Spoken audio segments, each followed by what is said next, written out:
É muito triste, Serrão. É um desespero. Eu não sei nem como comentar uma notícia dessa. O ministro Alexandre de Moraes revogou todas as medidas cautelares impostas ao presidente do PL, Valdemar Costa Neto, após o encontro no Supremo Tribunal Federal. A decisão ocorreu poucas horas depois de Valdemar apresentar uma petição pedindo o fim da proibição de contato com o ex-presidente Jair Bolsonaro. Coisa tá feia. Moraes reconheceu que a PGR não denunciou Valdemar no inquérito da suposta tentativa de golpe de Estado para a tomada do poder, apesar do indiciamento pela Polícia Federal. Além de poder voltar a ter contato com Bolsonaro e outros investigados, o presidente do Partido Liberal recupera seu passaporte e, melhor ainda, seus bens que estavam apreendidos. Desde fevereiro de 2024, Valdemar e Bolsonaro estavam proibidos de se comunicar após a Operação Tempus Veritatis. E agora, meus amigos, o Tempo Veritatis mudou, Silvio Navarro? Temos outros tempos? A pergunta que fica é, essa foi uma medida tomada antes do processo eleitoral, antes da campanha de 2024 para as eleições municipais e que separou o presidente do PL, que tem a maior bancada desde a última eleição majoritária, eleição de 2022, na Câmara dos Deputados, um partido que inclusive saiu grande da eleição municipal, do principal cabo eleitoral, e isso está mais do que comprovado, nas urnas, o presidente Jair Bolsonaro. Então você separa o líder da oposição no país, aquele que fez campanha na rua, ao contrário do seu principal adversário, o presidente de turno, Lula da Silva, e da esquerda, do presidente do partido, que conhece os caminhos da legenda, que saberia indicar quem é o vereador a apoiar, qual é a cidade que tem uma chance de um prefeito vencer a eleição, até porque o país não tem um grande número de cidades com mais de 200 mil eleitores, onde você tem segundo turno. Me parece que foi uma medida que deu errado se o intuito dela era esse pano de fundo eleitoral. Não deu certo. O PT saiu com 252 prefeituras, minguado, a esquerda saiu desidratada. Aliás, o PT não é mais nem a principal força de esquerda do ponto de vista de capilaridade municipal, é o PSB de bola. Mas vamos dizer que não é esse o ponto, que havia algo relacionado ao 8 de janeiro, que agora deve ser julgado por turma ou plenário, não sabemos, no Supremo, ou algum dos outros 20 inquéritos, são 21, só no gabinete do ministro Alexandre de Moraes. Nesse que nós conhecemos, o relatório da Polícia Federal, a denúncia da Procuradoria-Geral da República, não tem nada contra o Valdemar. Então, eu não entendi a medida, não. Será que era eleitoreira? André Marcília, o poder de Valdemar da Costa Neto, o prestígio dele, as duas coisas falaram mais alto? Pois é, essa medida é uma medida que a gente não entende do ponto de vista jurídico, eu acho que a gente nem consegue entender. Porque o Moraes, como a gente não entende porque ele defere uma medida, não tem nenhuma razoabilidade jurídica, também fica difícil entender por que ele depois revoga. Então aquilo que não faz sentido quando você defere, também não vai fazer sentido quando você revoga. É sempre um nada jurídico, um vazio conceitual jurídico que permeia, que passeia, atravessa as decisões do ministro Moraes. A gente só pode fazer talvez um comentário do ponto de vista jurídico, que é uma medida que claramente era agressiva. Se o próprio Valdemar depois, agora, não vai seguir como um denunciado, bom, essas medidas lá, então, atrás deferidas, foram precipitadas completamente, pela sua agressividade, inclusive. Isso é o tom do que faz o Moraes, isso é o tom da politização de tudo que envolve esse inquérito do golpe e mostra como nós estamos realmente apenas com uma possibilidade de especulação política, porque juridicamente não faz o menor sentido. Agora, sem dúvida alguma, do ponto de vista político, influencia o poder, com certeza alguma, também nós estamos diante de uma medida, como bem disse o Silvio, por parte do Moraes, que não deve ter surtido o efeito que ele gostaria, ou que surtiu no período que ele gostaria, e agora, enfim, ela pode ser deferida. Não tenha dúvida de que, politicamente, se ele acreditasse que era ainda uma vantagem para o STF e para o ministro Moraes, essa medida seguiria, porque tudo vale quase nada juridicamente nesse país.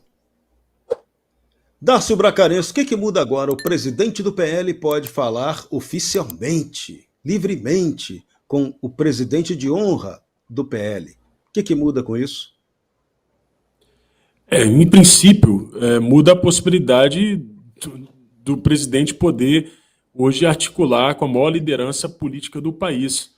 Mas eu acho que o Silvio Navarro e o Marcílio trouxeram elementos importantes que precisam ser considerados. Primeiro é o prejuízo que o partido teve com esse distanciamento da maior liderança política do país com o presidente do seu partido. E o segundo é a ausência completa de contrapeso. Isso é a prova de que o Brasil não tem Senado, porque, vejam, o presidente do partido foi preso. É preciso lembrar disso. Ele ficou preso por conta da ação que foi orientada, ordenada e coordenada por Alexandre de Moraes. E dentro desse escrutínio alexandrino, acabaram não encontrando nada e ele não foi nem denunciado. Uma truculência absurda. E aí, nesse caso, como é que fica? Houve abuso de poder? O que aconteceu? Quem que pode fazer esse contrapeso? Deveria ser o Senado. E o Senado não vai falar nada. Não, simplesmente prenderam. Apreenderam lá um pó de ouro, lá alguma coisa, um 38 canela seca que tinha registro, e acabou. E eu deixo mais uma pergunta, Qual líder partidário passaria por esse crivo alexandrino, por essa pesca probatória? Porque de dirigentes do PT, se você contar aí, dá mais de 30, são dezenas presos. Eu fico perguntando, E o Valdemar passou por isso. Ele passou por esse escrutínio alexandrino. E agora, a gente tem essa situação que, como o Marcílio falou, é inexplicável, porque jurídica ela não é. E não, se é política, a gente não conhece as intenções de quem ordenou. Mais uma da Petelândia, hein? Essa também para arrebentar. O líder do PT na Câmara dos Deputados, Lindbergh Farias, também conhecido como Lindinho, afirmou que o partido está disposto a ceder qualquer comissão para impedir que Eduardo Bolsonaro assuma a presidência da Comissão de Relações Exteriores e Defesa Nacional. O petista afirmou que Eduardo está usando o mandato para constranger o poder judiciário e atacar o Brasil. A disputa entre PT e PL, as duas maiores bancadas, está travando a definição das presidências das comissões na Câmara. O deputado Sóstenes Cavalcante rebateu a tentativa de jornalista da Globo de desqualificar Eduardo Bolsonaro para a presidência da comissão em entrevista ao vivo. PSDB, que historicamente comanda a comissão, teria apoio do PT com o deputado Beto Richa como candidato. Lindbergh apresentou representação contra Eduardo no Conselho de Ética e na PGR, porque, segundo ele, incitar retaliações contra o Brasil não pode. E estão até falando, se Eduardo, por acaso, for para essa função, ele iria, mas sem passaporte. Pode isso, Silvio Navarro? O que chama a atenção e grita, aliás, acho que o doutor André Marsiglia pode comentar, é a tentativa de judicializar uma questão interna corporis, que é uma questão do legislativo, a definição de quem preside ou não preside uma comissão, e aí condicionar isso à retenção de passaporte, mas denunciado pelo quê? É réu ou foi preso de forma preventiva? Responde a quê? Ele representa algum tipo de perigo ao país para fuga? Porque é disso que se trata quando tem retenção de passaporte por meio judiciário. Então, eu acho que o Lindbergh Farias, e vou resumir aqui, Serrão, ele age como um mensageiro do consórcio formado pelo Supremo Tribunal Federal e pelo governo Lula da Silva. Claro, PT é o partido do presidente e apoia, sustenta esse governo de alguma forma.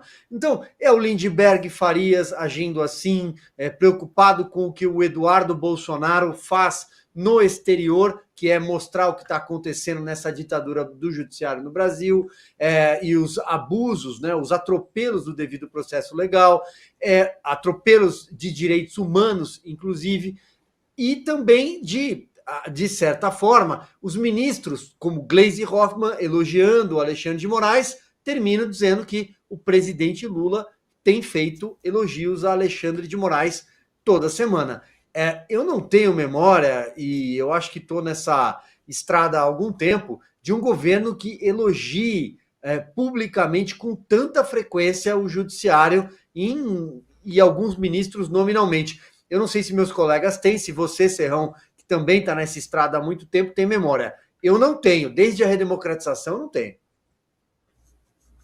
Não, com certeza não. Dácio Bracarense, essa Comissão de Relações Exteriores e Defesa Nacional é aquela que tem até o poder de fazer uma consulta, né, para saber quais foram os 37 acordos firmados com Xi Jinping e Lula, a China.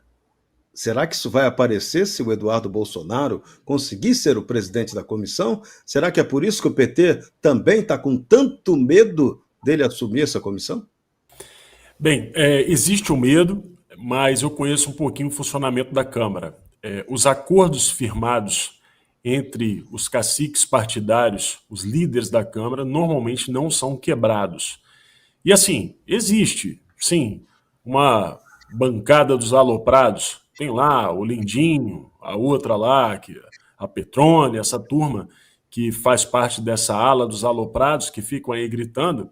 Mas hoje o líder do governo na Câmara já disse que o governo não vai se envolver nessa disputa para poder tentar afastar o Eduardo Bolsonaro da Credem. Um espaço que tem tudo a ver com o trabalho que o Eduardo vem fazendo, e o desespero deles é que eles sempre criticaram o Eduardo. Uma vez questionaram o fato do Eduardo não dominar o inglês, e depois aparece o Eduardo dando entrevistas em canais estrangeiros.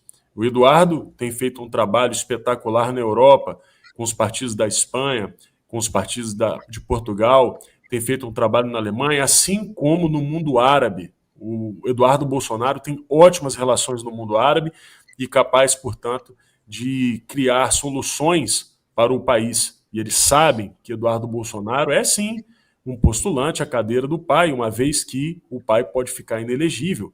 E hoje, no campo conservador, não existem muitos nomes para poder fazer essa disputa. O Eduardo, sentado na presidência da Credem, pode apresentar soluções que hoje o país não tem, porque o país vem cometendo erros atrás de erros quando o assunto é diplomacia. E o risco, portanto, do sucesso, do bom trabalho que o Eduardo vem fazendo, portanto, ele está sendo atacado por conta das suas virtudes, é muito grande, porque isso faz com que o campo conservador seja mais respeitado e a população perceba a grande diferença de tratamento, pelo menos lá fora, em relação ao Eduardo Bolsonaro e o flanco conservador e o atual governo, que é um anão diplomático no mundo. Para finalizar, eu não acredito que ele teria acesso a muitas coisas e poderia convocar ministros e por aí vai, porque conhecendo o trabalho da Câmara, e esse tipo de ilusão não passa pela minha cabeça, eu também não participo desse tipo de enganação, eu sei que os presidentes das comissões normalmente consultam o presidente da Câmara antes de fazer qualquer movimento brusco. Dentro desses acordos, quando são decididas as presidências das comissões, fica também implícito, quase que de forma tácita, de que movimentos bruscos de convocação de ministros ou qualquer outro tipo de ação, como, por exemplo, aberturas de procedimento de fiscalização e controle, né, que seria equivalente a uma CPI, mas não é uma CPI, mas é um procedimento muito invasivo, normalmente isso é combinado com a presidência da Câmara. Portanto, acredito eu que o desespero é muito mais político por conta do bom trabalho do Eduardo e das suas virtudes do que necessariamente da possibilidade dele fazer qualquer tipo de convocação ou descobrir qualquer podre, né, que tem muitos, com certeza, realizados em gestões anteriores. André Marcília, é justo que o Eduardo Bolsonaro vá para essa comissão sem direito a passaporte, como deseja o Lindinho Lindbergh Farias? Não, esse pedido de retenção de passaporte, de prisão preventiva, isso tudo é um absurdo, absurdo. Veja, a gente só tinha uma situação como essa de você não ter uma formalização de uma acusação, mas ter medidas restritivas na época da ditadura, quando você era preso para averiguações, né? Então, enfim, não tinha nada ali, mas você ficava preso, embora nada formalizado contra você houvesse. É uma medida autoritária, é uma medida ditatorial que não faz o menor sentido, mas tudo que cai nas mãos do STF vai adiante mais por política do que hoje por questões jurídicas. Vai para o Moraes, sempre para o Moraes, cai na mão do PGR, e assim, no mínimo, cria uma instabilidade. Essa instabilidade favorece o caos político que pode resultar nesse tipo de situação, ou tipo de acordo, algum tipo de costura pretendida pela oposição em relação ao Eduardo Bolsonaro. Imagino que seja por aí. Essa demora, até mesmo do Gonê, em relação a essa questão toda, pode ser lida como uma tentativa de prolongar uma espada, né, sobre a cabeça do Eduardo Bolsonaro. Nada disso juridicamente faz sentido. Aliás, a própria atuação dele lá fora é uma atuação legítima. Você, como deputado, você pode atuar em qualquer país. Faz parte do seu trabalho, você não precisa atuar só na sua região, você não está engessado a ela. A política se faz de uma forma, hoje em dia, sobretudo, internacionalmente. E é natural que isso ocorra nos Estados Unidos e que ocorra justamente em contenção aos avanços do STF. Se o Eduardo Bolsonaro entende, como boa parte de nós, que o STF está avançando, é dever do parlamento buscar meios e parcerias que contenham esses avanços. Aliás, isso está previsto na Constituição. Artigo 42 e 49 dizem que é prerrogativa do Congresso e uma exigência aos congressistas zelar pela sua função, pelas suas prerrogativas de função. Portanto, se o parlamentar, aliás, que não busca conter o STF, é que não está fazendo a sua função e sim atacando a democracia ou o país. Quem está buscando conter os excessos dos outros poderes está fazendo o seu trabalho. Mas a gente inverte tudo aqui no país para conseguir negociar politicamente. As questões jurídicas hoje são instrumentos, infelizmente, dessas negociações políticas. Bom, agora para a gente fechar, o Ministério Público do Distrito Federal pede que o governo local amplie os serviços de aborto para gestações acima de 5 meses.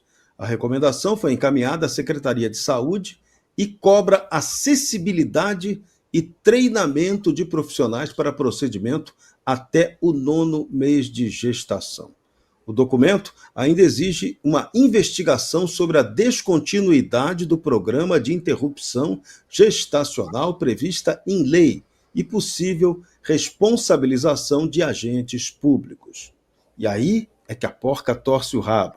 A recomendação vem depois da decisão do ministro Alexandre de Moraes, que liberou a assistolia fetal, método de aborto tardio criticado pelo Conselho Federal de Medicina.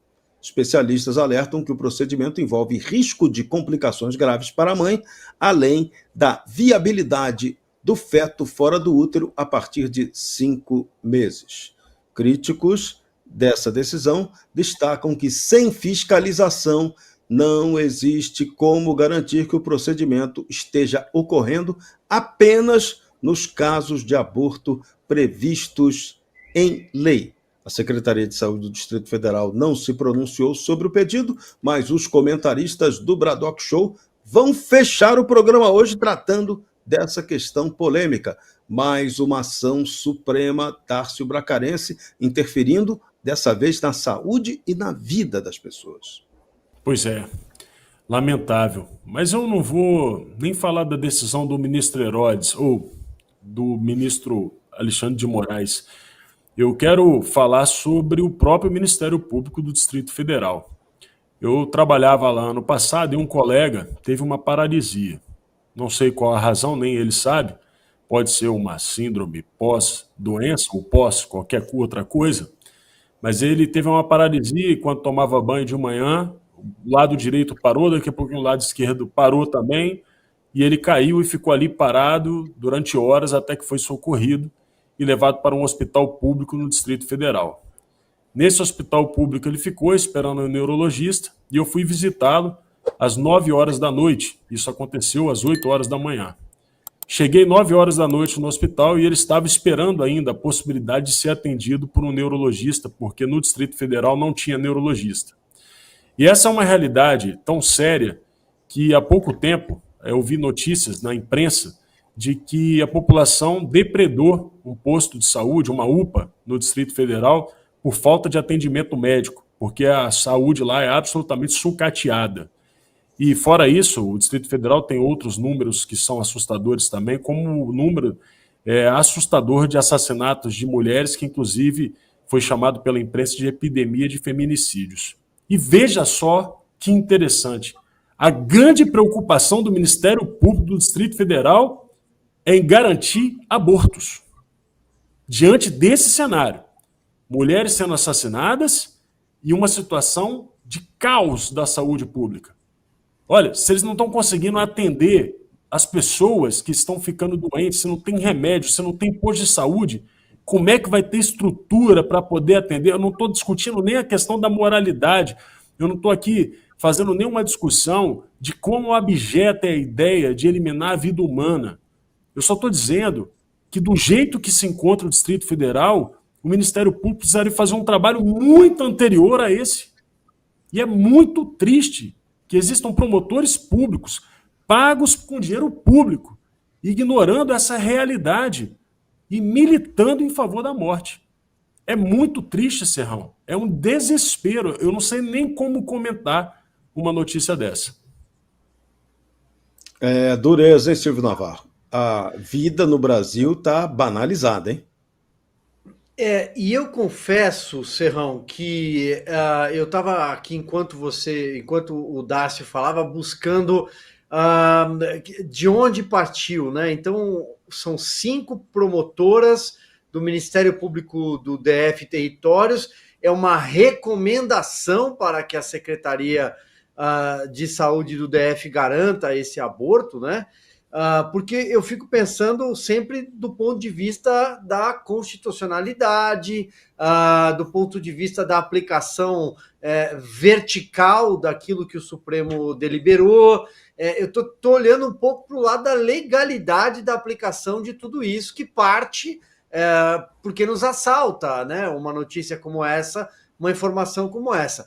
Agora, o ponto do Ministério Público estar se preocupando com isso, também na nota que eu leio da Revista Oeste e da Gazeta do Povo aqui, bem rapidamente, com base no breve currículo que aparece aqui, não se trata de uma crítica, mas de uma constatação, me parece que essas promotoras têm alguma militância política. André Marcília, parece que isso acontece, né? Parece. Você sabe que isso, hoje em dia, aliás, nem era esse o comentário que eu ia fazer, mas eu acho que cabe fazê-lo. Porque as pessoas talvez não saibam, o bracarense pode até reforçar o que eu vou dizer. Hoje, o Ministério Público e também o Judiciário, ele se especializou de uma tal maneira que você tem várias especializadas de racismo, várias especializadas de não sei o quê, e para você ter as várias especializadas de determinadas coisas, você precisa ter a promotoria também especializada dessas mesmas coisas. E essas pessoas, elas vão para esses lugares justamente porque elas têm aquela visão de mundo em que acreditam que estão lá para fazer enfim, levar o Brasil adiante, né? Fazer uma reforma iluminista dentro do Estado e etc. Então, isso é um grande problema. E outra, essas pessoas vão levar isso a sério mais do que qualquer outra questão, porque elas passam o dia inteiro só tratando disso. Então, se elas entenderem que tem coisas mais importantes do que aquela, elas vão ter que ir embora e deixar de trabalhar. Então a gente tem um problema sério nessas varas especializadas, nessas promotorias especializadas, que no fundo promovem políticas ideológicas e não políticas públicas. Você precisa assistir o melhor canal de notícias do Brasil. O programa que fala de tudo que deixa você informado sobre tudo o que acontece no Brasil e no mundo. Ao vivo, todos os dias, no YouTube. Clique aqui e se inscreva.